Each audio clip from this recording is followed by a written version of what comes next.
తెలంగాణ వ్యాప్తంగా ప్రజలకిచ్చిన వాగ్దానం ప్రకారం 4 పథకాలను రేపు ప్రారంభిస్తున్నామన్నారు మంత్రి భట్టి విక్రమార్క. గ్రామ సభలు నిర్వహించి అర్హత కలిగిన ప్రతి లబ్ధిదారుడికి పథకాలు అందించాలని ప్రభుత్వం లక్ష్యంగా పెట్టుకుందని వివరించారు.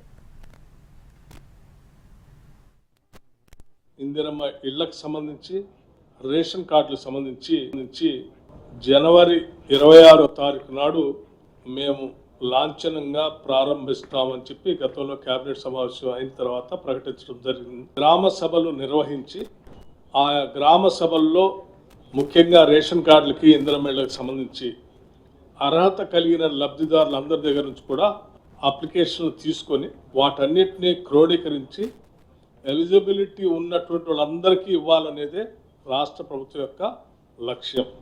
వచ్చినటువంటి ఈ లక్షలాది అప్లికేషన్స్ని క్రోడీకరించి వాటన్నిటినీ పూర్తి చేసే క్రమంలో రాష్ట్ర ప్రభుత్వం ముందుకు పోతా ఉంది.